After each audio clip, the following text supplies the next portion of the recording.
Nick Cannon presses Candace Owens for the controversy surrounding her, including the media trying to cancel her for something that she calls hurt speech, okay?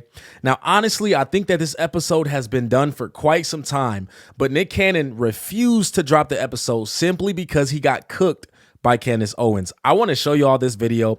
I think she did an awesome job in this, especially what she said about Jesus Christ and defending the faith and not bowing down to anything that is not the truth, okay? Let's go ahead and hop into this video, watch it, and react to it. Before we do me a quick favor. Hit that like button for the YouTube algorithm so that this video can reach more people like yourself. I truly appreciate you guys, and if you're not already subscribed to the channel, go ahead and tap that subscribe button, and let's hop into this video right now. Say things that people think some of the stuff you say is hateful, that it's filled with hate, even though you are only saying it to be the truth. Do you not, is it, they're not okay? Can you give me an example of a truth that is in fact hateful that we can all agree upon? There's some ugly people on this planet, and if I call somebody ugly, that's hurtful. It's hurtful. And therefore hurt, there's hate in that. Hate and hurt are two different things. We should separate those, right? So okay, so then let's go to hurtful. I yeah, think, because no one hates ugly people. Yeah, I'm not like, oh, I hate this person, like whatever. And I wouldn't go up to a person, by the way, people are attracted to different things. It's at a different time. Yeah, subjective. Like that, you know, that you could actually say. Okay, so better example, because there's things that we hate, that we despise, that if we speak on it, it can, that's the thing, it can still hurt someone. So you're talking about hurt speech. And that's what we should call it. Maybe that's it. It's hurt speech. It's hurt. So your feelings were hurt when I said that only women can give birth. That's hurt speech. Your feelings were hurt when I said the fat acceptance movement is unacceptable. That's hurt speech, right? So you're not saying it's because you don't hate. Actually, what you should hate is the lie that's making you think that there's glory in being clinically obese when in fact it's #1 killer in America. That's what you should hate. You should hate the lie. So the truth might hurt. Truth does in fact hurt. And I could have just jumped into Lizzo thing there. But you know, the truth can in fact hurt, but it's not hateful, right? So it's hurt speech. And and do I engage in hurt speech? Yes. Yes. Do people get their feelings hurt? Yes. You hurt a lot of people's feelings, but I am not engaging in hate speech because I don't hate a fat person. I want them to be better. I don't hate a person that is suffering from gender dysphoria. I want them to know you are suffering from a mental disorder and I want you to get better. So what about all of the people that say that you're only doing all of this for your own personal gain? So you're operating in hurt that you get to benefit from. So therefore, in the same entities that you despise, that are controlling media, that are, you know, making us do demonic and satanic things, you're in that same boat because you're profiting off of hurting others. Wow. So two things I would say. The first thing is we just 10 minutes ago talked about how my whole life got blown up because I said some hurt speech, I guess, about Palestinian children, and people got upset about that because it was a sensitive time. But I continue to say it because it's true. The same can be said for when I was speaking against Black Lives Matter. The money was not in speaking against Black Lives Matter, okay? They were giving money out by the millions and billions for people that would just say the thing. So if I'm trying to make money, I'm really going through a painful process to do it, okay? Because the easier thing for me to be would be a puppet. Like I said, they would have me on the cover of every magazine if I would just say, you know, fat women are beautiful and like, you know, I don't know, I guess is sometimes okay because people were really upset when I said always wrong. If I said Black Lives Matter is amazing and everyone should go out and burn down the neighborhoods because justice and we need reparations, they would put me everywhere. Instead, like I said on Power 105, no one would have me on their show for years, other than you, who extended and we just never were able to make it happen. I was boxed out for that. You don't make money. The easier way to make money, I've made money. The easier way to make money would have been to just go along with culture. But I'm just talking. She has a point. She has a point. And I know that there is a lot of controversy surrounding her, specifically lately, like just in the discussions that she's been diving into.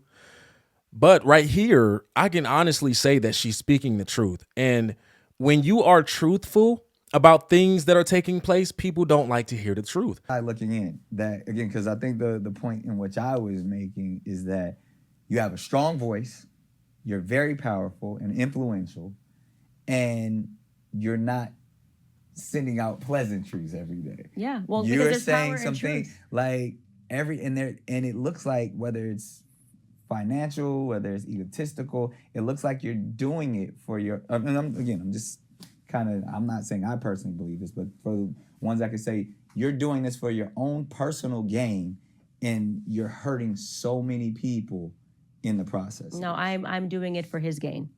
So you're doing this for Jesus. I'm telling you right now, you gain personally. Pay attention to what she's about to say right now. I think she goes off right here. Pay attention to this. When you get right with God, I'm telling you. So yes, that is correct. I do have personal gain for speaking the truth. You're trying to be in the front of the line in heaven? I'm telling you, there is, and it's amazing, and people don't realize it's so easy. Like, this book has so much wisdom. Just go read and live the Bible, and your whole world, and the confidence that I think, and which frustrates a lot of people, that it is within me. Genuinely, it's because I'm saying the truth. It's so easy.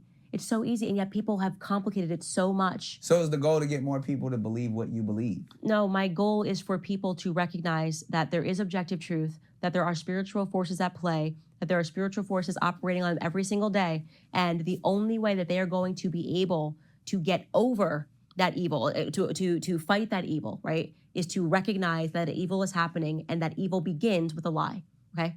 A lie. Do not accept lies in your life. You should not accept lies. You should not tell lies. You should not accept lies. You should always pursue the truth.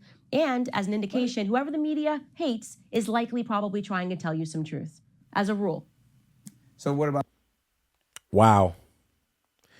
She said that the evil started off with a lie.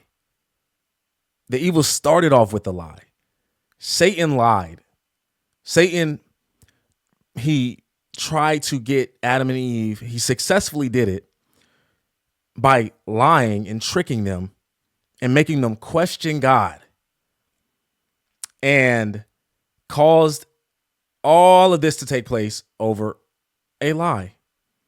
Or I would say he was being deceitful, which is, it goes hand in hand with lying. She's right. She's right. And a lot of evil are because of lies. And the truth seems to always hurt people, and people would prefer that you lie to them to keep them satisfied and happy.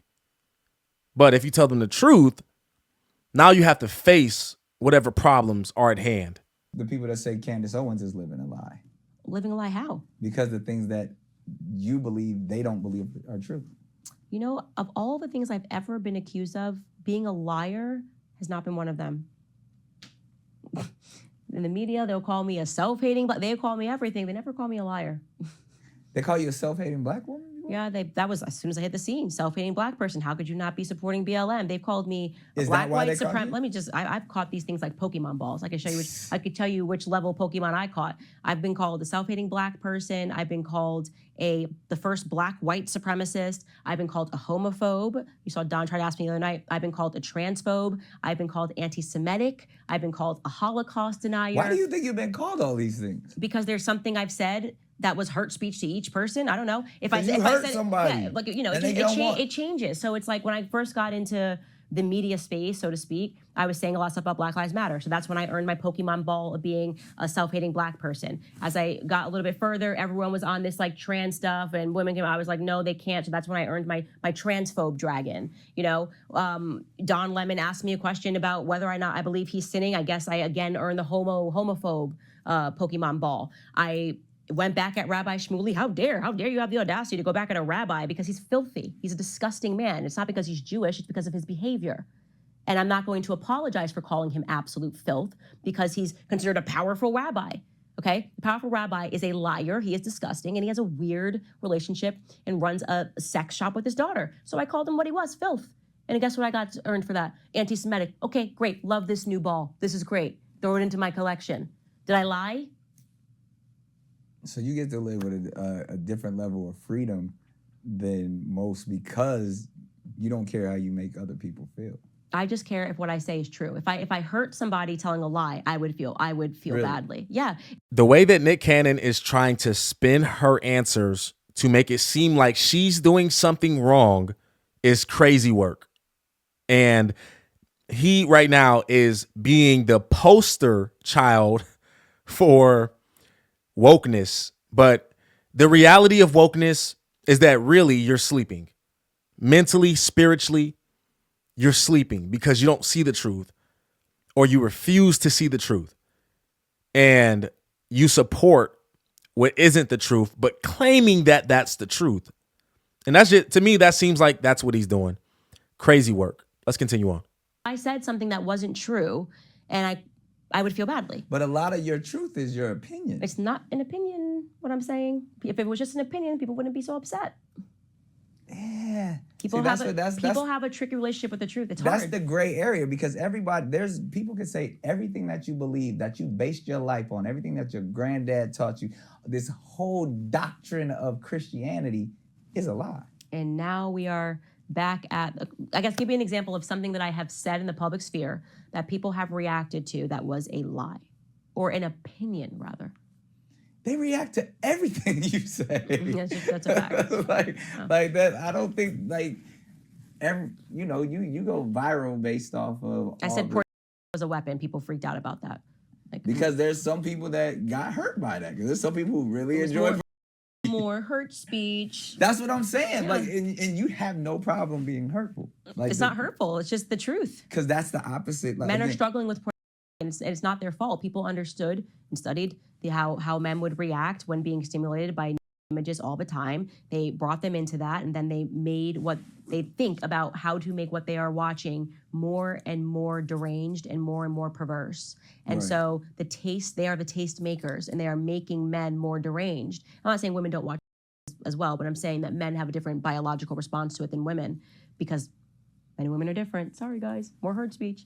But yeah, I mean, I tell the truth, and if I get something wrong, I'll always go back and correct it and say, I researched this and this actually wasn't accurate at the time that I said it, but I'm committed to telling the truth. And I understand that upsets some people.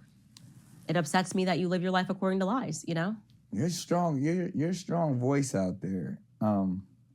What is it about me that upsets people so much? I can't figure it out. What did I do? I could tell. I mean, you don't lead with compassion. No, I'm not a that's gonna make people that can be broken. Yeah, you make people feel bad. Really? Yeah. You feel bad in this room? Not anybody in this room. I'm talking about, but they're hearing my hurt speech. If you're hurting people with what you say, and then you're unapologetic I get it. I guess it's about sort of it, like sitting down your child and telling them Santa's not real. That would hurt. It would hurt. She's lying. It would Santa is real. It would. My kids It are would watching. super hurt. But at what point do you have to have that conversation? Like, you could be 35 years old and thinking the fat man brought down the chimney. We're not dealing with children. We're dealing with adults. I can pretend and make believe with kids. I just won't do it with adults because, like I said, I'm not your mommy. Very strong words, very, very strong take. In moving to politics, or back to politics for. Now, look, I don't agree with everything or every stance that Candace Owens has, but I think that at least in this interview and the things that I see about her, the things that she's trying to expose, she always seems to be the one that is telling the truth. She always seems to be the one that is trying to break down these lies that are taking over, right? And people don't like that. People don't like that. And so they're going to attack her. They're going to slander her name because they don't want her to break down the lies that they've built up. All right, look, man, let me know what you guys think about this video in the comment section. All right, if you're new to the channel and you like what you see, I encourage you to hit that subscribe button and hit the post notification bell so you do not miss another video. My name's Aaron Page. I'll catch y'all on the next video. Until next time, I'm out.